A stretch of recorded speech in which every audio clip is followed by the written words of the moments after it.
nyuma y'uko umutoza wanyu Haringingo Francis atangiye imyitozo mu ikipe ya Rayon Sports, muri weekend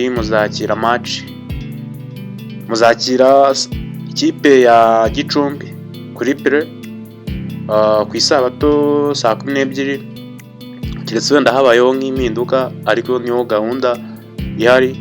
Ubwo bijyanye na resultat zizaba zavuyemo cyangwa bijyanye n'uko umutoza arakomeza ategura game, turaza kubona impinduka ze mu kibuga.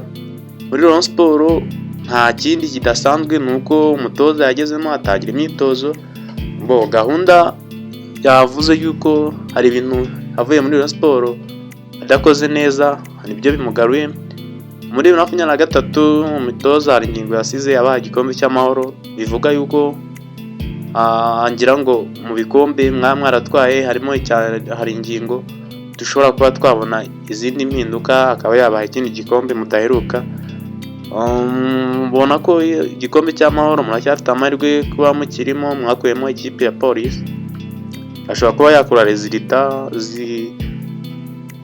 zikabafasha kuba mwagera ku gikombe. Wenda suppose ikipe muzahura nta bidasanzwe cyane, kugira ngo ikipe ya AP izahura n'ikipe ya Etincelle, Rayon Sports izahura n'ikipe ya Gorilla.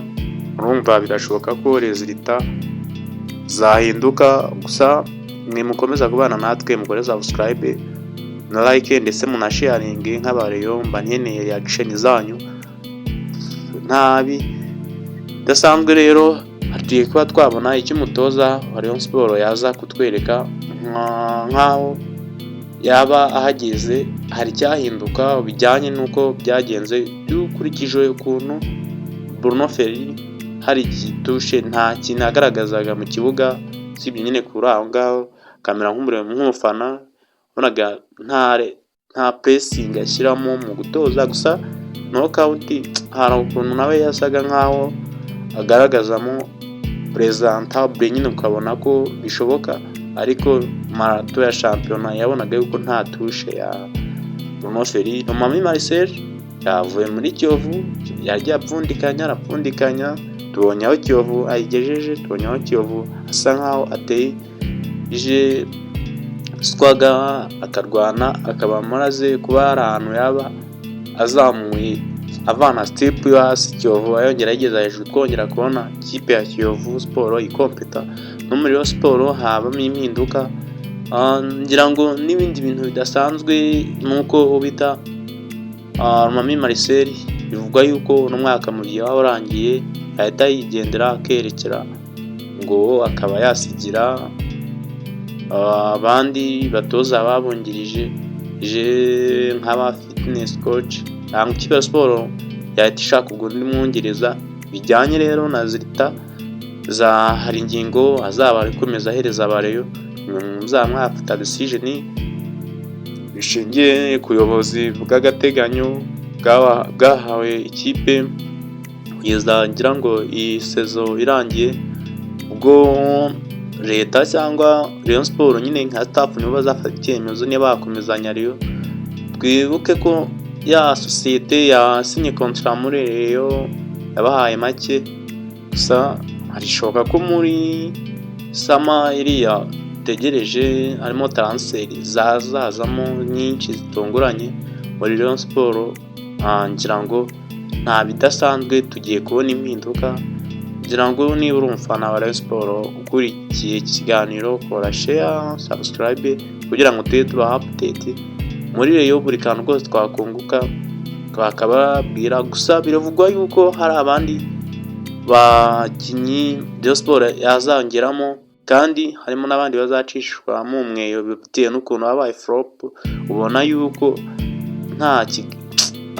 harimo abakinyi nyine uvuga ati se nk'uwo mukinyi ikibuga byibuze yazi ukuntu kimeze, ukabona yuko yaje ari nk'inguza muri murongo. Twagiye tubona yuko wenda nka fan gange twagize ikibazo cy'imvune, ariko baza kugaruka wenda ubona yuko akeneye undi mwataka usa nkaho amusayidira ku kijyanye no gushaka resultat. ngira ngo undi bashobora kuba bashyiramo undi, bivuga ko bashobora gushyiramo undi mwataka, noneho muri agise bagashyiramo undi kugira ngo Emery Bayisenge ubona ko hari uruhare nagira. Umuzamu wo Kwizera Olivier murabizi n'igishweka, keretse wenda bashatse umusimbura, ariko kujyaniye na resultat hari ingingo n'uzakora akavuga ati okay, bijyanye n'umukinnyi uri kubonamo nawe wakiramo. Ngira ngo umutoza hari ingingo we yaravuze ati njyewe ikintu kinzanye aha muri Rayon ni ibikombe, kuko umutoza hari ingingo ahantu hose yagiye atoza yagiye agerageza kuretusha hakagaragara aba top scorer. Wibuka Amaraba, ngira ngo Amaraba muri Bugesera si wabaye top scorer undi mwaka, bishoboke ko yaba ari we da, ngira ngo yarabaye, ariko ni imbere yaho niyo wari uhavuye hari ingingo. Ubwo rero yadutegereje. Thank you, komeza kubana natwe, turabashimiye.